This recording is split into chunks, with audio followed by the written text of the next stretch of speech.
आजकल यूट्यूबर होने का मतलब सिर्फ वीडियो बनाना नहीं है। ये एक बड़ा बिजनेस बन गया है।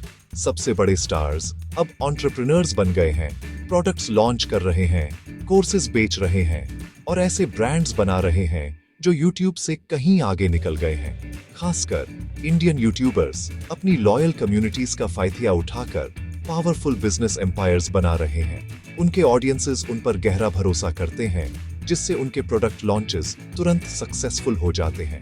यह डायरेक्ट कनेक्शन क्रिएटर्स को ट्रेडिशनल कंपनीज पर एक बहुत बड़ा एज देता है। इस वीडियो में हम 3 टॉप इंडियन यूट्यूबर एंटरप्रेन्योर्स गौरव तनेजा, फ्लाइंग बीस्ट, अंकुर वारिकू और श्लोक श्रीवास्तव, टेक बर्नर के बिजनेस मॉडल्स को समझेंगे।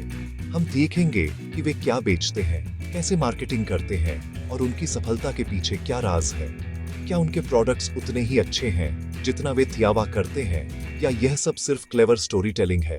यह कहानी है कि कैसे इन्फ्लुएंस और कम्युनिटी बिजनेस की नई करेंसी बन गए हैं। चलो डाइव इन करते हैं। गौरव तनेजा उर्फ फ्लाइंग बीस्ट ने एक व्लॉगर के तौर पर शुरुआत की थी, लेकिन अब वे एक सैवी एंटरप्रेन्योर बन गए हैं। उन्होंने थियो बड़े ब्रांड्स बनाए हैं, बीस्ट लाइफ, फिटनेस सप्लीमेंट्स और रासभरी foods, traditional Indian food products. उनका फिटनेस बैकग्राउंड बीस्ट लाइफ के लिए एक नेचुरल फिट है, जबकि रासभरी प्योर ऑर्गेनिक फूड्स की मांग को पूरा करता है। इसका सीक्रेट क्या है? वह अपने प्रोडक्ट्स को अपनी डेली व्लॉग्स में सीमलेसली वीव करते हैं, जिससे मार्केटिंग ऑथेंटिक लगती है। एड्स के बजाय वह अपने परिवार को प्रोडक्ट्स का इस्तेमाल करते हुए दिखाते हैं, जिससे ट्रस्ट और रिलेटेबिलिटी बनती है। वह व्यूअर्स को बिहाइंड द सीन्स ले जाते हैं, खेत, प्रोडक्शन और क्वालिटी चेक्स दिखाते हैं, ताकि प्रीमियम प्राइसिंग को जस्टिफाई कर सके। उनकी स्टोरी टेलिंग ऑर्डिनरी प्रोडक्ट्स को एस्पिरेशनल लाइफस्टाइल चॉइसेस में बथेल देती है। फॉलोअर्स सिर्फ घी या प्रोटीन नहीं खरीद रहे, वे गौरव की कहानी और वैल्यूज में इन्वेस्ट कर रहे हैं। यह अप्रोच उन्हें अपने ब्रांड के नैरेटिव पर पूरा कंट्रोल देता है। उनके ऑडियंस के लिए यह सिर्फ प्रोडक्ट के बारे में नहीं है, यह फ्लाइंग बीस्ट फैमिली का हिस्सा होने के बारे में है। यही उनके बिजनेस की असली ताकत है। रासभरी फूड्स का घी अमूल जैसे बड़े ब्रांड से लगभग 4 गुना महंगा है। गौरव इसे प्योरिटी की कहानी से जस्टिफाई करते हैं। ट्रेडिशनल मेथड्स, फार्म विजिट्स और हेल्थ पर फोकस दिखाते हैं। मार्केटिंग इमोशनल है। वह खुद को एक फैमिली मैन के तौर पर दिखाते हैं, जो अपने ऑडियंस को सिर्फ सबसे अच्छा देता है। हाई प्राइस सिर्फ एक परचेज नहीं, बल्कि हेल्थ में इन्वेस्टमेंट बन जाता है। लेकिन असली वैल्यू ब्रांड के पीछे के ट्रस्ट और स्टोरी में है, न कि सिर्फ प्रोडक्ट में। कई फैंस के लिए यह प्रीमियम वर्थ है। गौरव का डेयरी मॉडल एथिकल प्रोमिसेस पर बना है। अच्छी तरह से देखभाल की गई गायों और सस्टेनेबल प्रैक्टिसेस को दिखाता है। लेकिन आलोचक सवाल उठाते हैं कि जब गायें दूध देना बंद कर देती हैं, तो उनका क्या होता है? गौरव का दावा है कि उनके वेस्ट प्रोडक्ट्स पुरानी गायों को सेल्फ सफिशिएंट बनाते हैं, लेकिन एक्सपर्ट्स को इसकी फाइनेंशियल वायबिलिटी पर संदेह है। बाय प्रोडक्ट से होने वाली इनकम असली लागतों को पूरा नहीं कर सकती, जिससे लॉन्ग टर्म सस्टेनेबिलिटी पर सवाल उठते हैं। यह इन्फ्लुएंसर ब्रांड्स के लिए एक चुनौती को उजागर करता है। एथिक्स का मार्केटिंग करना आसान है, लेकिन उन पर खरा उतरना मुश्किल है। आखिरकार यह ट्रस्ट पर निर्भर करता है। क्या गौरव अपने वादियों को निभाएंगे, भले ही प्रॉफिट्स कम हो? इसका जवाब उनके ब्रांड की इंटीग्रिटी को परिभाषित करेगा। अभी के लिए कहानी बिकती है, लेकिन रियलिटी अभी देखना बाकी है।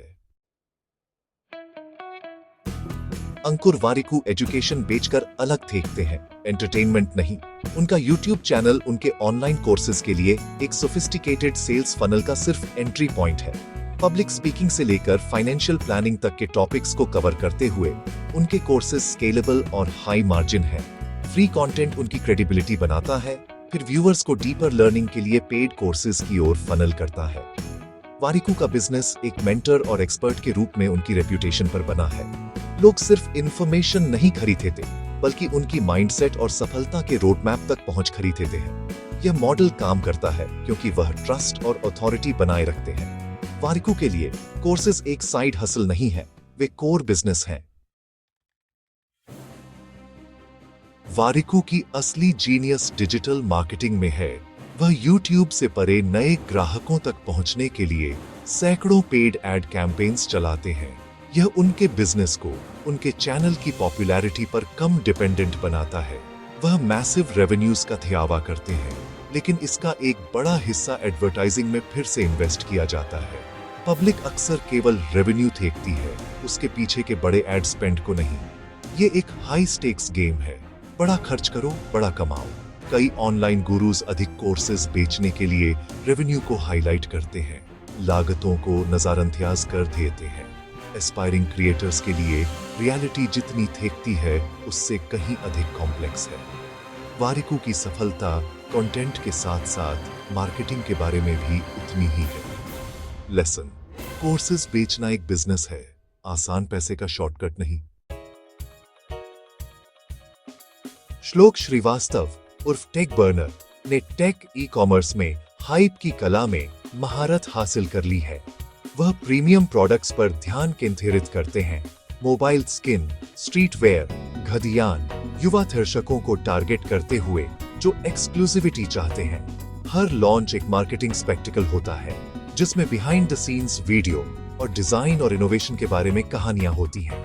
नैरेटिव सब कुछ है, महंगी मशीनें, डिजाइनर कोलैब्स और एक कूल क्लब का हिस्सा होने का एहसास।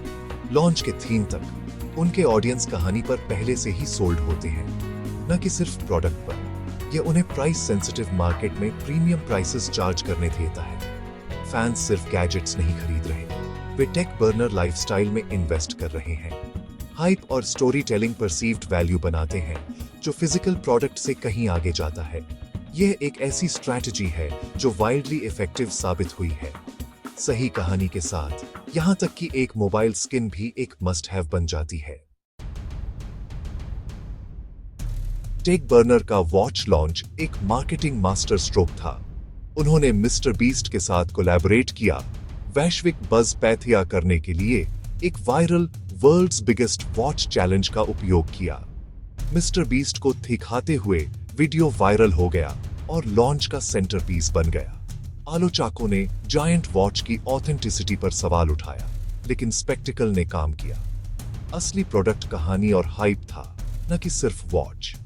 श्लोक की स्ट्रैटेजी मार्केटिंग ही प्रोडक्ट है। वह एंटरटेनमेंट, एक्साइटमेंट और कुछ बड़े का हिस्सा होने का एहसास बेचते हैं।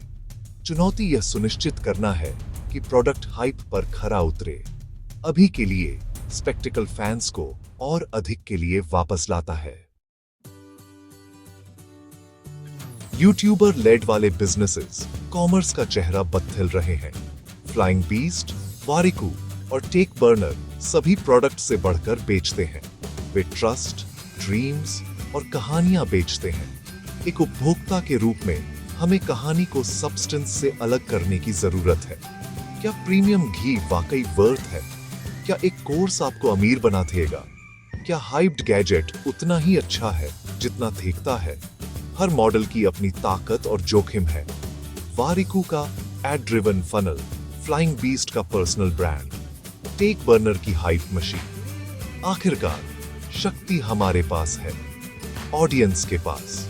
कंटेंट का आनंद लें, लेकिन अपना रिसर्च करें, इंडिपेंडेंट रिव्यूज पढ़ें, बड़े ख्यालों पर सवाल उठाएं और असली वैल्यू के लिए खरीदें, न कि सिर्फ कहानी के लिए। ये क्रिएटर्स बिजनेस पीपल हैं, दोस्त नहीं। उनकी स्ट्रैटेजीज को समझकर हम नई डिजिटल इकोनॉमी में स्मार्टर कंज्यूमर्स बनते हैं।